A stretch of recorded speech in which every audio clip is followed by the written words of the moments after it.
Hello and welcome. This is Jennifer McGuire. Now, I'm finding that I'm always making my cards out of folded cardstock, and I wanted to do something a little bit different. So today I am making cards out of vellum, and I actually decided to do some colorful heat embossing on the vellum, which I think really looks cool in real life. Now, I will admit I got carried away and I made like 8 or 10 of these cards. They were so much fun to make, and it's pretty cool because you can kind of see through the card, but I have a label positioned in the center so that I have a place to write my message in the inside. So I'll show you all that in this video. And of course, I made matching envelopes too. So I'm using some new products from my friend Julie Ebersol, and these are from Hutson. So I picked this stamp set called Bohemian Garden. I am in love with this set. It would be great to use with watercolors. There is a coordinating die set available also. Now what I did is I took these images and I've positioned them on a piece of 4 1/4 by 5.5 inch cardstock, just so I can know where my stamping will be. This is just helping me plan it. Now I'm going to take a picture of this with my phone, and I'm going to follow this picture on my phone as a guide when I do my stamping. So I don't have to think about it as I go. I have my little cheat sheet there. And I know I'm going to do this die cut in the center, and it's from Avery L. Fantastic die here because it puts little tiny pierced dots around the inside edge of the label. I just think it's fantastic. Okay, so let's go ahead, now that we've planned where our stamped images will be, let's go ahead and start doing our embossed vellum. So I have some of the Hutson vellum. This is like over 40-pound vellum. It's nice and thick, but it still is sheer. And I cut it in half. So I have a folded note card that's 4 1/4 by 5.5. And this is strong enough to be a note card. Okay, so now I need to do embossing on this. So I have my anti-static embossing tool here. And I'm going to brush that over the vellum before I use it, just so I can make sure there's no static on it. Now I'm going to do all of my stamping with Versamark ink because it's a clear sticky ink that will hold our embossing powder. I want to also mask off the back of the note card because I'm going to do this note card open. So I'm just putting a piece of sticky tape across right up above the score line. That way I can stamp over the edge and I don't get stamping on the back of my card. I'm using a few different embossing powders from Ranger today. They have super quality, really high quality embossing powders. I really like the Wendy Vecchi embossing powder colors. They're gorgeous, and that's part of the Ranger collection. So I'm rubbing my anti-static powder tool on here. I have a cutting board under here. I like to do my heat embossing on this cutting board so I can pick it up and move it around without my fingers getting burned by the heat gun. So I'm going to go ahead and start with the flower in the bottom corner. I'm following that picture on my phone so I know exactly where to stamp. And I am going to do a few different color combinations. On most of them, I'm going to do a bunch of different colored embossing powders. This is a pink color from Ranger. I'm just going to sprinkle it on, and I'm working over a coffee filter so I can easily funnel the powder back into the container when I'm done, and then I can get rid of the coffee filter or tap it off and use it again for future use. Now I'm going to go through and stamp and add embossing powder on several of the vellum cards, and then I'll heat them all at once. This is a huge time saver to put all the stamping and heat embossing down, then do the heating with the heat gun afterwards. It really helps because when your heat gun's good and hot, it heats and embosses faster. So doing them all at once is so much faster. Now that I have my embossing powder on all of my vellum note cards, I'm going to get my heat gun good and hot. Just let it go for about 30 seconds before I bring it to the vellum. This will prevent any warping when I bring the heat to it, because if your heat gun is good and hot, it will emboss the powder very quickly. Now, I recommend getting a high quality heat gun. I really like this Milwaukee heat gun that you see me use here. You could use any heat gun, but I'm telling you, this heat gun is definitely worth the money because it embosses beautifully. Now on a few of the cards, I did some silver embossing powder. This is like a soft gold embossing powder. And then on yet another, I did a silver pearl embossing powder. So I have some vellum cards with colorful embossing powders, some with just silver glitter. I just wanted to do a variety, and I'll show those all to you in the end. Next, I'm going to do 2 more flowers at once. I'm going to stamp this large flower in the top right corner and then one of the smaller flowers on the bottom. And these I will emboss with the same orange embossing powder. So that's why I'm doing 2 images at once here. And this will also save me some time. You could save a lot of time by just doing them all in the same embossing powder color, but I think it's fun to mix it up. So now I'm going to add this, I think it's terracotta embossing powder, right onto these flowers. And notice I've actually skipped using my anti-static powder tool anymore. It didn't seem to be sticking to the vellum, so I found that I could skip that step and be okay. And once again, I'm going to stamp all of my images with the Versamark ink, add the embossing powder to all of the cards, and then heat them all at once. That way my heat gun is good and hot, and I don't have to spend too much time heating up each card to do the embossing, and I don't have to worry about warping the vellum. Now, if you find your vellum is warping, you might want to try a higher quality vellum. I really like this one from Hutson. It's probably my favorite of all the vellums that I've ever tried. It's the perfect way to create a card, but still be sheer and fun.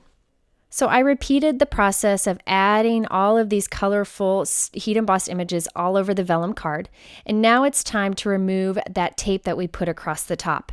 So in this example that you're seeing here, I actually just used a silver glitter embossing powder for all of the images. I think that's so elegant, would be great for a wedding card. This is a soft gold sparkle embossing powder. This is also from Ranger. This one is the Ranger Silver Pearl embossing powder. Absolutely beautiful. And then you can see all my other cards, which are the mix of all the different colorful embossing powders. So I'm just removing the tape, and I'm kind of rescoring all of my cards so that they lay nice and flat. And you'll notice that I don't really have any warping with my vellum. If you do get a touch of warping with the vellum, you can put it under something heavy overnight. And remember, this will be in an envelope in the mail for a few days before the person gets it, so it should be nice and flat by the time they get it. Now it's time to add the label to the front of our cards. I did a few different sentiments in the center of the labels. I did use that Avery L label die for all of the cards though.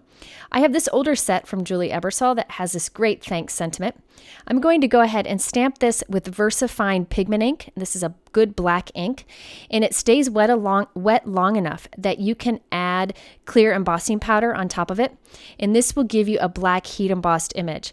I'm not a fan of black embossing powders because that powder seems to stick everywhere and you don't really get a crisp image. So I like to use the VersaFine black ink and then add clear embossing to it. In this way, we have this shiny black heat embossed sentiment that will match the shiny heat embossed look that we have on the vellum. This is a new stamp set from Julie's line from this newest release. I love the sentiments in this and that huge flower. So I decided to use Hello on a few of the dies also. For a few of the other cards, I used the Hello Gorgeous sentiment. This is from one of Julie's older sets, and this is just a favorite sentiment of mine. I've used it on lots of cards and videos before, and I thought it would be perfect for these cards also. There is one more sentiment I wanted to use on a couple of my cards, and that is this Beautiful die. This is new from Julie, and I die cut it from some black cardstock. Now here's a trick for adding these kind of delicate, intricate die cuts to your cards. I take a piece of sticky tape and I put that on the front of my die cut. So this is just like a post-it tape, so there's not too much stick to it. And this tape is just going to kind of be a holding place for my die cut. So I've got my die cut how I perfectly want it, and then I'm going to lay the tape right onto the front of it. Now I can keep it still while I add a little bit of liquid adhesive to the back of the die cut. Now there are many ways that you can add intricate die cuts to your card, but I find that this is what works best for me. I just put tiny little dots of multi-medium. It's a matte adhesive, so if it squeezes out the side a little bit, you'll never see it. Now I pick up my tape, I lay it exactly where I want it, I can see through it, and lay it exactly where I want it onto my die cut. Then I peel up my die cut and I press it down firmly, and there we have it, perfectly positioned onto my label. I really like that trick of using the tape. So now I'm going to use some adhesive on the back of that label and put it right into the center of the front of my card. So I have it perfectly positioned there in the center. Now here's the thing, we need something in the inside of the card to write our sentiment. And I also want to cover up the adhesive that you see on the back of this label when you open up the card. So I have another label die, I put some adhesive on that, and I'm going to glue that on right on the back of this. That way you don't see through that and see the adhesive on the back side of the other label. Now I have a third label, I'm going to put adhesive on that and then put it adhesive side up on the other. And I'm going to close the card onto this. This will perfectly place that label on the inside of my card, and this is a place where I can write my personal message. So all of these labels are all lined up with each other. And then I'm using a fourth label and putting this on the back of my card. And this is where I can do my hand stamped by Jennifer card. So there are 4 labels, all the exact same labels, perfectly lined up and adhered front and back. That way you can write your messages on it and you don't see through the card and see the adhesive on the back of the labels. I do this for clear cards also. Now there is one last touch I added to all of these cards, and that is just tiny little white dots. I use this new pen, I think it's called the Cariana Wink pen. It's a white, kind of like a paint pen, and I find that it's really great for adding bright white dots or letters or coloring of any sort onto colored cardstocks, or in this case on vellum. And I just thought it'd be fun to add little dot accents onto all of the vellum, and I did this on all of the cards. Just was a great way to add little touches without adding any dimension. Now I did also stamp my envelopes so that they would match perfectly. That's a trick that I always do. I think it's a great way to pull your final card together. So there you have it, a way you can get more from your vellum by actually using it as your card base, and use some colorful embossing powders on top. Now, if you're interested in seeing all the different cards I made, I have them posted over on my blog at jennifermcguireinc.com. And I also have links to the products I use there or in my YouTube description below. Thank you so much for stopping by, and I hope you return again soon.